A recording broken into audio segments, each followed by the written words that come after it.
Part 2 start करेंगे अब। How was constitution made, the making of constitution, constituent assembly, the principle of deliberation, procedures of constituent assembly, inheritance of the nationalist movement, institutional arrangements, provisions adapted from constitution of different countries। तो part 2 में ये सारे topics cover करेंगे आप NCERT book के through. आपकी जो book है, लेट्स कंटिन्यू। आपने पहले पार्ट में देखा था कि कैसे कॉन्स्टिट्यूशन होता, क्या क्यों ज़रूरत पड़ी और क्या क्या चीज़ें। हिंदी मीडियम में नहीं होगा पार्ट टू सिर्फ आपको ज़्यादातर किस चीज़ से रिलेटेड होगा, ये जो कॉन्स्टिट्यूशन बना कैसे वो आप देख ही चुके हो हिंदी मीडियम में, बट ये इंग्लिश मीडियम में अब कॉन्स्टिट्यूशन बना कैसे, उसके कॉन्स्टिट्यूंट असेंबली क्या थी, डेलिब्रेशन क्या होता है, कॉन्स्टिट्यूंट असेंबली में प्रोसीजर्स कैसे हुए और सारी चीज़ें। तो लेट्स बैक गेट स्टार्टेड और लेट्स कंटिन्यू पीडीएफ के थ्रू कि क्या चीज़ें हम देखेंगे। So yeah guys, let's get back to handwritten notes NCERT second part of video. Class 11th की पॉलिटिकल साइंस की हमारी चैप्टर 1 की पार्ट 2 है। पार्ट 1 में आपने देखा था कि कॉन्स्टिट्यूशन है क्या, उसके लिए इनक्रेडिबिलिटी क्या है, वो क्यों फॉलो करनी चाहिए, why we should adopt constitution और what was that constitution, why do we need constitution. अब हम देखेंगे कि कैसे सोसाइटी का अकॉर्डिंग सब फिट है। अब सारी चीज़ें उसकी क्रेडिबिलिटी सब चेक कर ली, अब वो बनाया कैसे गया हमारे भारत में। So let us find out how Indian constitution was made. Formally the constitution was made by constituent assembly. आप सबको पता है कि ये कॉन्स्टिट्यूंट असेंबली के द्वारा बनाया गया था, जो कि इलेक्टेड मेंबर्स थे यूनियन, ठीक है, अनडिवाइडेड इंडिया में से, ठीक है, जो कि कभी जब बटा नहीं था तभी कॉन्स्टिट्यूशन को बनाने के लिए हमारा स्टार्ट हो गया था, है ना। तो ये किन के द्वारा बनाया गया था, ये बनाया गया था आपका कॉन्स्टिट्यूंट असेंबली के द्वारा। सो यहाँ पे हैंड रिटन लिखा है, मेहनत किया है तो वीडियो को लाइक कर दें। आप एंजॉय कर रहे होंगे, दोनों पार्ट्स में आपका क्लियर हो गया होगा पूरा कि कॉन्स्टिट्यूशन कैसे बना, क्या है। आपका चैप्टर 1 पोल साइंस का क्लियर हो जाएगा, डोंट वरी। तो 1 मार्क्स का इंपॉर्टेंट क्वेश्चन कि कब बना, फर्स्ट मीटिंग कब हुई, 9 दिसंबर 1946। 9 दिसंबर 1946 को आपकी फर्स्ट मीटिंग हुई थी कॉन्स्टिट्यूंट असेंबली की, जिन्होंने कॉन्स्टिट्यूशन को फॉर्म किया, बनाया। तो संविधान सभा जो है आपका, मेंबर्स कैसे आए, इसके मेंबर्स क्या क्या करते थे, कैसे इलेक्ट हुए और क्या क्या इन्होंने इनडायरेक्टली इलेक्ट हुए, प्रोपोर्शनल प्रोविजनल लेजिस्लेटिव असेंबलीज हुई, कि कैसे गवर्नमेंट ऑफ इंडिया एक्ट आया 1935 का, उसके अकॉर्डिंग हुआ सारी चीज़ें। तो क्या क्या यहाँ पे ध्यान रखा इन्होंने, है ना, कि क्या क्या चीज़ों का इन्होंने ध्यान रख करके ये वोटिंग हुई और वोटिंग के बाद कॉन्स्टिट्यूंट असेंबली फॉर्म हुआ और कॉन्स्टिट्यूंट असेंबली ने हमारा कॉन्स्टिट्यूशन बनाया। तो इन्होंने लाइंस ऑफ प्लान प्रपोज करे बाय द कमिटी, जो कि कमिटी कहाँ से बनी थी, कैबिनेट कमीशन, है ना, ब्रिटिश कैबिनेट ने बनाई थी कि इंडिया में कैसे संविधान बनेगा, कि किन प्रोविजंस का ध्यान रखा जाएगा। तो कैबिनेट मिशन के द्वारा हमारा कॉन्स्टिट्यूशन फॉर्म होना स्टार्ट हुआ था। आपको मैं बता दूं 1934 में कॉन्स्टिट्यूंट असेंबली का फर्स्ट ऑफ ऑल आइडिया आया था, वो भी M N Roy, a pioneer of communist movement. इन्होंने बोला था कि हमारे एक कंट्री का कॉन्स्टिट्यूशन होना चाहिए और इन्होंने डिमांड की थी। कैबिनेट मिशन जो कि ब्रिटिश से आया था, कैबिनेट कहाँ का, ब्रिटिश में ही उन्होंने ही भेजा था इंडिया में, पहले उन्होंने अपने वहाँ पे डिस्कस करा था, फिर देन।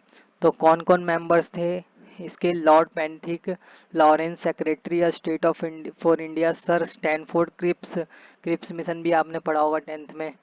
तो ये क्रिप्स आए थे जो कि प्रेसिडेंट थे बोर्ड ऑफ द ट्रेड के। अब प्लान क्या था क्रिप्स मिशन का या फिर कैबिनेट मिशन का, कि प्लान था इनको सीट्स को अलॉट करना पॉपुलेशन के बेसिस पे, रेशियो ऑफ पॉपुलेशन के बेसिस पे। जैसे ब्रिटिश रूल के 292, ब्रिटिश रूल के जितने स्टेट्स थे उनको 292 सीट्स मिली थी और प्रिंसली स्टेट को 93 सीट्स। तो डिवीजन कैसे, इलेक्टेड मेंबर्स कौन होंगे कॉन्स्टिट्यूंट असेंबली में, वो वो चीज़ें कि कॉन्स्टिट्यूंट असेंबली के मेंबर्स कितने होंगे, ठीक है, बाकी सारी चीज़ें कि क्या क्या उनमें लोग कहाँ से इलेक्ट होंगे, है ना। तो ये चीज़ है। तो how was Indian constitution made, elected by के द्वारा हुआ था। 9 दिसंबर 1946 को कॉन्स्टिट्यूंट असेंबली डिवाइड हुई थी India on 14 August 1947। The members were chosen by indirect election, indirect election के द्वारा चूज किया गया था by members the provincial legislative assemblies, इनकी बनी थी, है ना। The had been establish under the government of India, जो कि आपको मैंने नोट्स में बताया कि government of India 1935 constituent assembly compound हुआ था, ठीक है, रफली अलोंग विद लाइंस, ठीक है। कैबिनेट मिशन आया था और इस मिशन के अकॉर्डिंग जैसे यहाँ पे रेशियो आपको दे रखा है, रेशियो ऑफ 1 लाख 10 लाख के अकॉर्डिंग जो है मेंबर्स डिवाइड हुए थे। 292 मेंबर्स थे ब्रिटिश रूल के, है ना।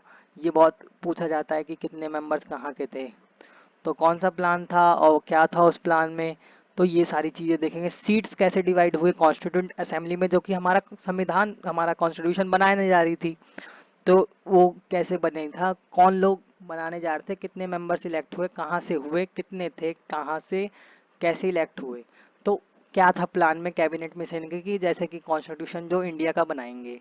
तो in each provinces seats were distributed among Muslims, Sikhs and general, इन लोगों को सीट्स हर प्रोविंसेस से मिले थे, ठीक है, क्योंकि ये इलेक्शन के द्वारा इलेक्टेड मेंबर्स थे और ऐसा नहीं था कि हमने इलेक्ट करा था, ये इनडायरेक्टली इलेक्ट हुए थे उनके द्वारा, जो कि पॉपुलेशन रेशियो के बेस पे जीते थे, तो वो इलेक्ट कर रहे थे कि कौन कॉन्स्टिट्यूशन असेंबली में जाएगा, कॉन्स्टिट्यूंट असेंबली में जाएगा।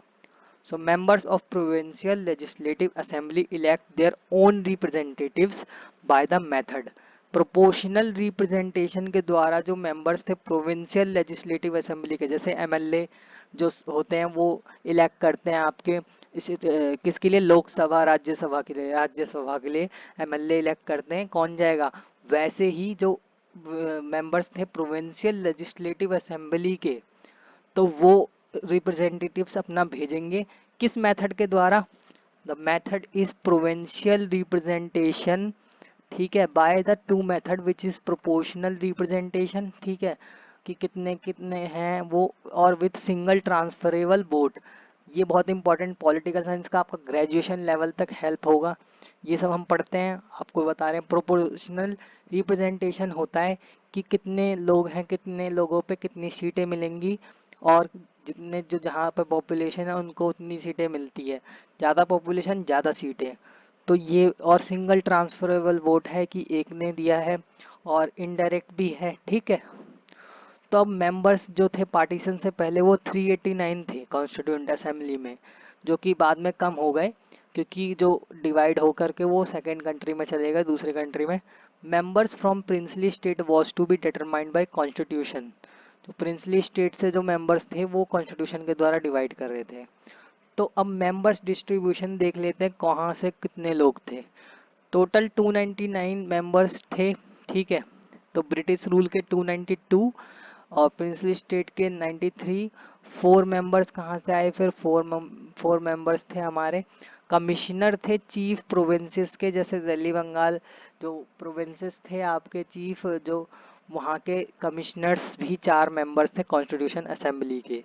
So the provision discuss 3 factors that make a constitution effective and respectable. How far does Indian constitution was pass the test, तो कैसे इफेक्टिव बना, कंपोजिशन देखेंगे इंडियन कॉन्स्टिट्यूशन का और क्या क्या था उसके अंदर, तो आपके एनसीईआरटी बुक पे ही आकर के हम पढ़ लेते हैं थोड़ा बहुत कि as a consequence of partition, जब पार्टीशन हो गया तो प्लान जो था 3 जून 1947 का, those members who were elected from territories, जो पाकिस्तानी टेरिटरीज से जो इलेक्ट हुए थे मेंबर्स कॉन्स्टिट्यूंट असेंबली के लिए, the numbers of the assembly was reduce to 292, तो अब वो 292 ही रह गए थे, जैसा कि आपको मैंने पहले बताया, ठीक है, क्योंकि पार्टीशन हो गया था तो कुछ मेंबर्स वहाँ चले गए थे। तो 26 नवंबर को हमारा क्या हुआ था, एडॉप्ट कर लिया गया था कॉन्स्टिट्यूशन, ये पहले ही बता दे रहा हूँ, आगे भी है बुक में पहले लिखा है मैंने, आगे आपको वीडियो में बता रखा है कि कब एडॉप्ट हुआ था, 26 नवंबर 1949 को। 284 मेंबर्स ने एक्चुअली में वहाँ प्रेजेंट थे 24 जनवरी 1946 50 को, ठीक है, and appended signature of the constitution was finally passed, तो ये कॉन्स्टिट्यूशन जब कॉन्स्टिट्यूशन असेंबली ने बना लिया था, बट उससे पहले आप जान ले कि द प्रिंसिपल ऑफ डेलिब्रेशन, कि कैसे डेलिब्रेट हुआ, है ना। प्रिंसिपल ऑफ डेलिब्रेशन क्या होता है, ये होता है प्रोसीजर जो एडप्टिव वैल्यूज होते हैं जो हमने गेन किए हैं, कि कैसे जो आए थे रिप्रेजेंटेटिव्स थे वो डाइवर्स ग्रुप्स के थे, जो कि कैसे वो मतलब फॉर्म करेंगे। अब ये चुन तो लिए हमने जो प्रोविंशियल स्टेट से सब जगह से असेंबली में, तो अब वो रिप्रेजेंटेटिव कैसे काम करेंगे। Participation of diverse group deliberate over the interest of the whole nation, मतलब कि जो रिप्रेजेंटेटिव थे उनको सिर्फ अपने ग्रुप का नहीं देखना था, उनको पूरे नेशन का देखना था, क्योंकि कॉन्स्टिट्यूशन पूरे कंट्री के लिए बन रहा था, सिर्फ एक जगह के लिए, एक ग्रुप के लिए नहीं। तो differences were there on many issues, मतलब डिफरेंसेस तो थे कि अलग अलग हैं, है ना। देयर वर मैनी इश्यूज, बहुत इश्यूज भी थे उनको।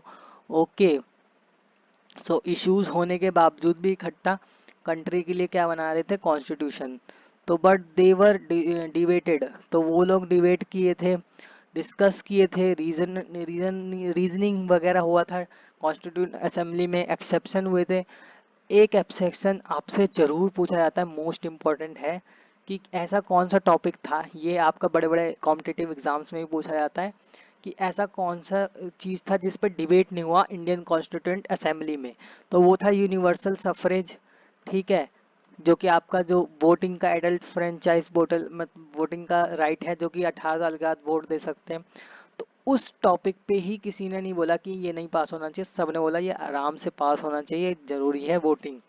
तो वोट का जो आपका टॉपिक था वो मोस्ट इम्पोर्टेंट है, कि जिस पे डिबेट नहीं हुए कॉन्स्टिट्यूंट असेंबली में, जिस पे डिबेट नहीं हुआ वो कौन सा टॉपिक था, एडल्ट सफरेज या फिर यूनिवर्सल सफरेज। पब्लिक रीजन, अब जो कॉन्स्टिट्यूंट असेंबली में जो पास होते थे चीज़ें जितने भी हैं, ड्राफ्टिंग कमेटी हो गया, रेजोल्यूशन हो गया, प्रीएम्बल हो गया, फंडामेंटल राइट, डीपीएसपी, सारी चीज़ें, तो उन पे डिस्कशन होता था, रीजन बेस होता था, आर्ग्यूमेंट्स होते थे। तो not only advancement of their own but interest, मतलब सिर्फ अपना एडवांसमेंट नहीं देखते थे, बट इंटरेस्ट देखते थे, to provide also to others also.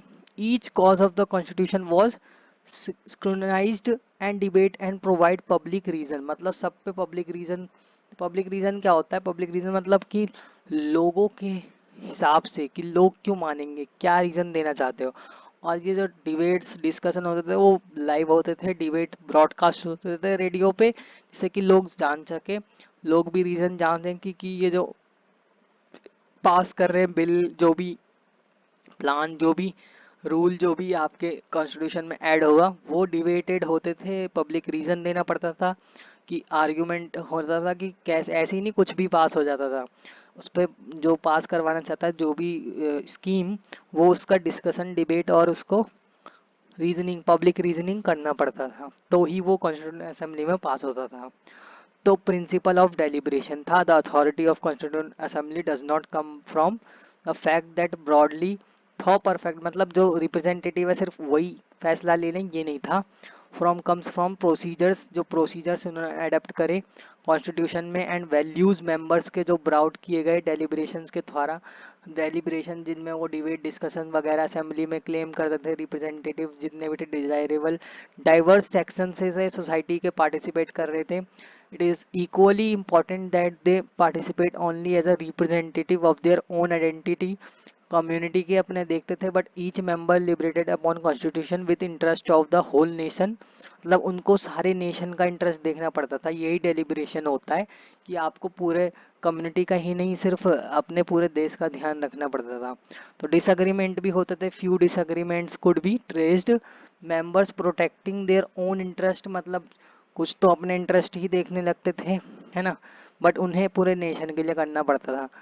ठीक है, तो आप पढ़ेंगे अपना। अब फिर प्रोसीजर्स कैसे हुए, किन अकॉर्डिंग कैसे स्टार्ट किया, डिबेट्स वगैरह तो करे, बट प्रोसीजर क्या रहा आपका। तो प्रोसीजर में आपको पता है कि कमिटीज़ बनाए गए थे, कमिटीज़ ने अपने अपने सारे सुझाव दिए, क्या क्या बनाना था, ये आप देख सकते हैं, जवाहरलाल नेहरू, डॉक्टर BR अम्बेडकर को, और कॉन्स्टिट्यूंट असेंबली में डॉक्टर राजेंद्र प्रसाद जो कि प्रेसिडेंट थे, है ना, and the chairman of drafting committee doctor BR Ambedkar. 1 mark का क्वेश्चन हमेशा मोस्ट ऑफ द पूछा जाता है, ड्राफ्टिंग कमेटी के चेयरमैन कौन थे, द डॉक्टर BR अम्बेडकर कौन थे, ये बड़े बड़े एग्जाम में भी पूछते हैं, और आपको पता भी होना चाहिए कि ड्राफ्टिंग कमेटी के चेयरमैन डॉक्टर BR अम्बेडकर थे। The importance of public reason emphasized mundane procedures assembly as a constituent assembly, ठीक है। Had major 8 committees on different subjects. तो 8 कमिटीज बनाए थे अलग अलग सब्जेक्ट्स पे कॉन्स्टिट्यूंट असेंबली में, जो कि रूल फॉर्म करते थे। राजेंद्र प्रसाद थे ज़्यादातर के, यूजुअली जवाहरलाल नेहरू, राजेंद्र प्रसाद, सरदार पटेल और बी आर अम्बेडकर उनको चेयर करते थे उन कमिटीज को। These committees were usually headed by home, doctor Rajendra Prasad, Jawaharlal Nehru, B R Ambedkar और सरदार पटेल। इन्होंने सबसे ज़्यादा कमिटीज हेड करी थी। किस चीज़ के लिए? जो कॉन्स्टिट्यूशन में बनाना था इनको। तो Ambedkar had been a bitter critic of Congress और गांधी। आपको पता है डॉक्टर अम्बेडकर क्रिटिक थे किनके? डॉक्टर अम्बेडकर जो थे वो गांधी जी के और कांग्रेस के क्रिटिक थे। Accusing them of not doing enough for the upliftment of SC ST। Patel and Nehru disagreed on many issues. तो कॉन्स्टिट्यूएंट असेंबली में काफ़ी ज़्यादा इशूज भी हुए थे, डिसअग्रीमेंट एग्रीमेंट होता था, डिबेट होते थे, ठीक है। और प्रोविजंस जो थे जितने भी, सब पे डिबेट होते थे कि ये चीज़ सही है या नहीं है, पर्टिकुलर इंटरेस्ट तो नहीं है किसी का, है ना। तो provisions were subject to the vote. अब प्रोसीजर्स की क्या थी? इम्पोर्टेंस ऑफ पब्लिक रीजन था उनमें। ज़्यादातर प्रोसीजर्स जो असेंबली के होते हैं, 8 मेजर कमिटीज़ थे। इन नोट्स को आप ले सकते हैं डिस्क्रिप्शन में लिंक के जा करके, और ये बहुत यूज़फुल हैं। ज़्यादातर यूजुअली हेड किनके द्वारा की जाती थी 8 कमिटीज़? जवाहरलाल नेहरू, राजेंद्र प्रसाद, है ना, Sardar Patel, doctor B R Ambedkar. इनके सबके अपने डिफरेंट ओपिनियंस थे, ठीक है। और सबसे ज़्यादा इम्पोर्टेंट क्वेश्चन जो आता है आपका कि ड्राफ्टेड कॉन्स्टिट्यूशन ड्राफ्ट कमेटी जो थी उसके हेड कौन थे? और ड्राफ्ट कमेटी ने क्या क्या दिया suggestion? Subject to debate public reason, ठीक है।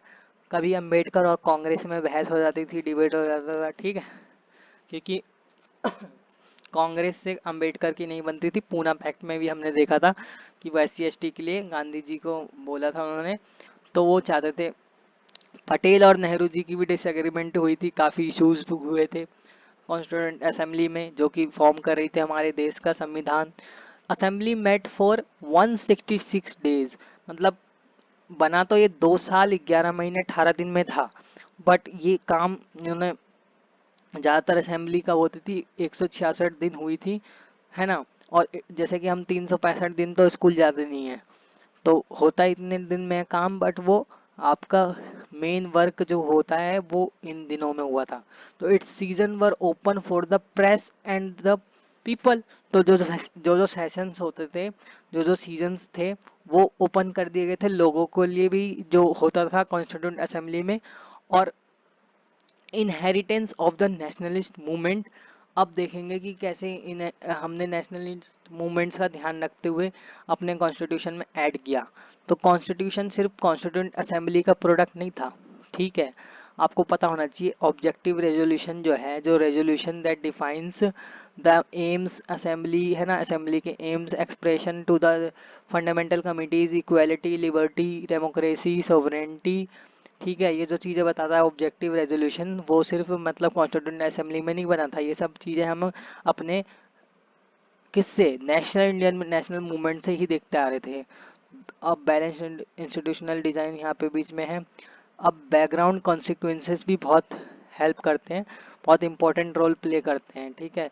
लॉन्ग स्ट्रगल किया हमने फ्रीडम के लिए, फार फ्रीडम प्रिंसिपल्स है इनहेरिटेड है हमारे नेशनल मूवमेंट्स के इसमें, ठीक है। ये नोट्स में बता रखा है। All were given a concrete shape in constitution. जो जो चीज़ें हमने नेशनलिस्ट मूवमेंट में, मतलब अपने देश की आज़ादी में देखा था, वो सारी चीज़ें कॉन्स्टिट्यूशन में देखने को मिली थी।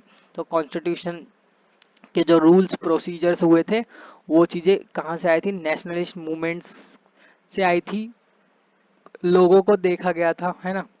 अब आते हैं इंस्टीट्यूशनल अरेंजमेंट पे कि कैसे अरेंज किया हमारे कॉन्स्टिट्यूंट असेंबली ने इंस्टीट्यूशन को।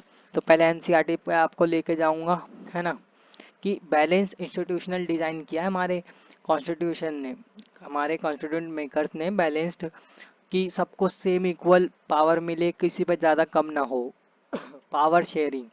Well crafted constitution fragment power in society intelligently so that single group can subvert constitution. मतलब एक ही व्यक्ति ना पूरा पावर उठा ले जाए, जैसे कि आपको पहले बता था कि संविधान का ये होना चाहिए कि ऐसा ना हो कि सिर्फ एक व्यक्ति पूरे पावर ले ले या उस पूरे देश को चला दे, ऐसा ना हो। तो इंश्योर करना पड़ता है कॉन्स्टिट्यूशन को कि सिंगल इंस्टीट्यूशन जो है एक्वायर ना कर ले, मोनोपोली ऑफ पावर ना आ जाए। ठीक है, ये पहले भी हमने देखा था, मोनोपोली ऑफ पावर ना आ जाए। ठीक है, तो वही चीज़ें आपको नोट्स में भी दिखा दूंगा कि क्या है इंस्टीट्यूशन अरेंजमेंट। तो बैलेंस अरेंजमेंट था इंस्टीट्यूशन का, गवर्नमेंट का, एग्जीक्यूटिव में, लेजिस्लेचर में, जुडिशरी में, कि कैसे हमारा देखा हमने कि जो जुडिशरी है उसमें इक्वल पावर शेयर किया गया है एग्जीक्यूटिव लेजिस्लेचर का, है ना। पार्लियामेंट्री फॉर्म ऑफ गवर्नमेंट बनाया गया है, फेडरल अरेंजमेंट किए हैं। ठीक है, पार्लियामेंट्री फॉर्म का मतलब है एग्जीक्यूटिव लेजिस्लेटिव जुडिशियरी। ठीक है, जिसमें पावर डिवाइडेड है, और सेंट्रल स्टेट के रिलेशन भी, जो कि पावर जो इंस्टीट्यूशन है जितने वो डिवाइड करे हैं कॉन्स्टिट्यूशन ने, पावर शेयरिंग ठीक से करा है। पावर जो है आपका सेंट्रल स्टेट के रिलेशन वगैरह उनके according. Lessons from the experiment and experiment of other centres on grounds. तो कॉन्स्टिट्यूशन बोरोइंग आइडियाज, 6 मार्क्स का क्वेश्चन अब आपका चालू हो जाता है, जो कि मैंने आपको पहले ही बता दिया था मोस्ट इंपॉर्टेंट क्वेश्चन में, कि हमने क्या चीज़ें अब जो कॉन्स्टिट्यूशन असेंबली तो बना रही है, इन चीज़ों का ध्यान रख रही है, ये चीज़ें बांट रही है। सारा कॉन्स्टिट्यूशन ने इंटेलिजेंटली डिज़ाइन कर दिया आपका पावर्स को किसके कहाँ जाएगा। तो अब ये सारी चीज़ें इन्होंने, सारी चीज़ें अपना दिमाग लगा के तो किया नहीं होगा, कुछ चीज़ें इन्होंने आइडियाज़ लिए होंगे, दूसरों से सीख के इंसान करता है।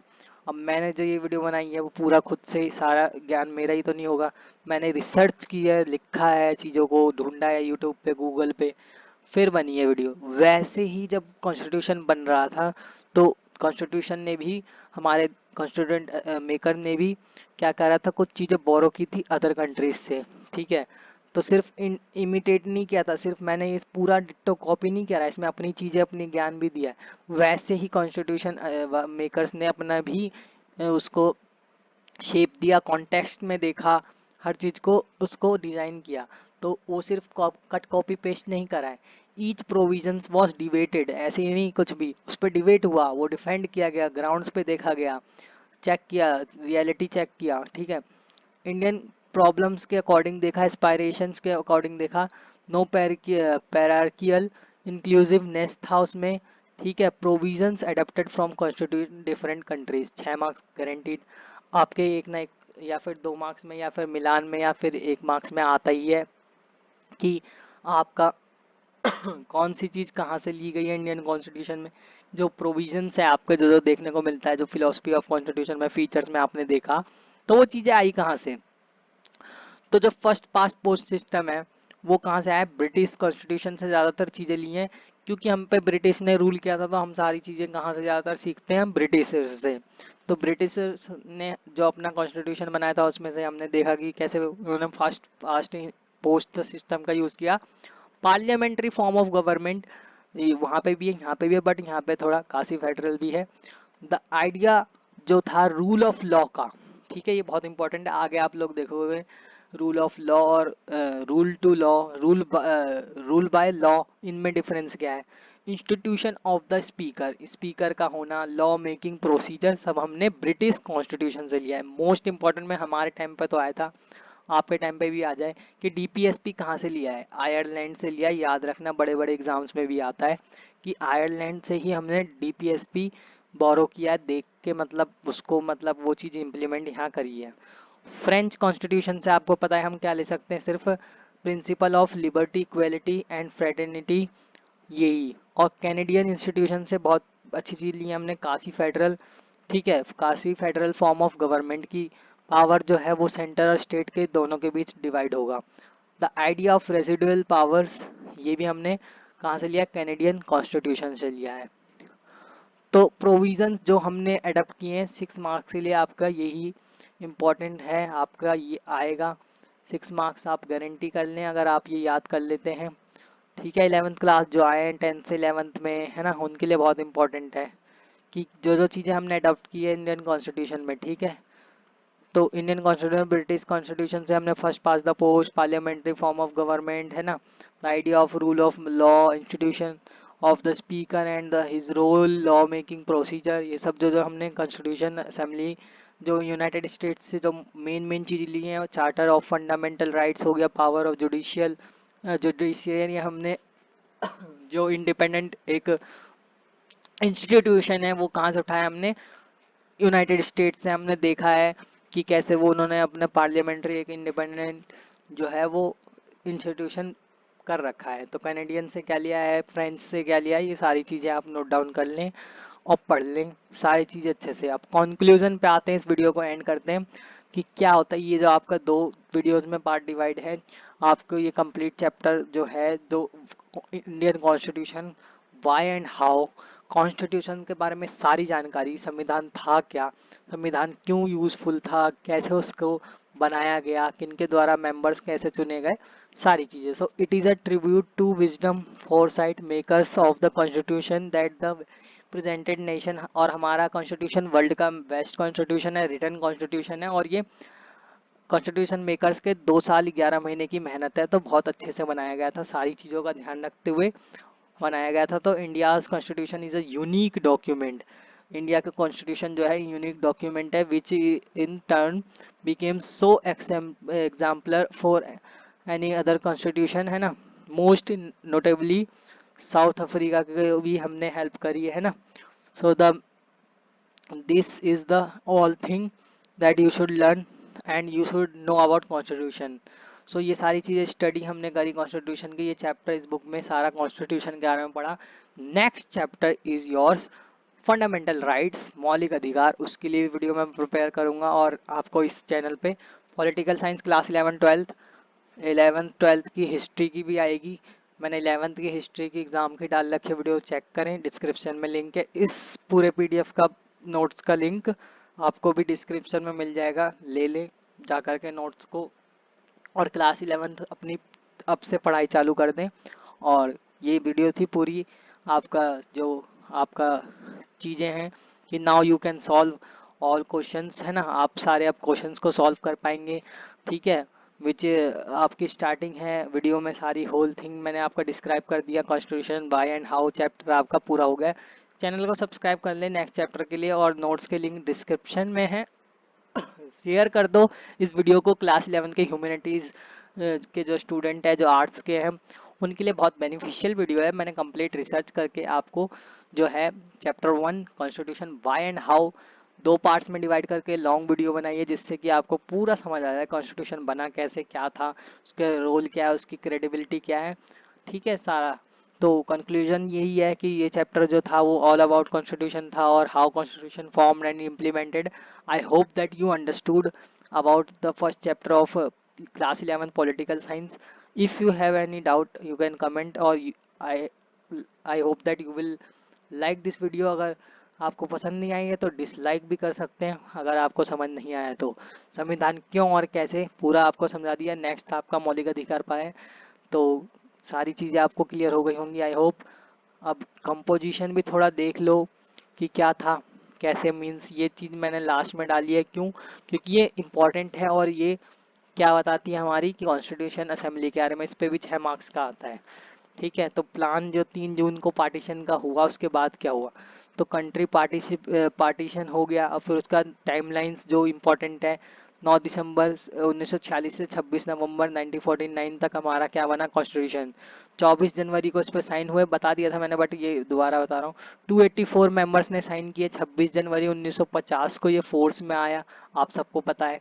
और इस दिन ही फोर्स पे क्यों आया, ये बहुत मोस्ट इंपॉर्टेंट जीके का क्वेश्चन है और आपको पूछा जाता है। तो 26 जनवरी को ही क्यों मनाते हैं हम अपना, बन तो ये गया था नवंबर में ही, 26 नवंबर को 1949 को ही, बट ये लागू 26 जनवरी को क्यों हुआ, क्योंकि ये बहुत दिन अच्छा माना जाता है। और ये जवाहरलाल नेहरू और ये जो हमारा गांधी जी का था कि इन्होंने इस दिन को ही माना था। क्यों माना था, क्योंकि ये पूर्ण स्वराज का मांग उठाया गया था, ठीक है। इस वजह से 1930 में उठाया गया था, बट ये 26 जनवरी 1950 को लागू हुआ।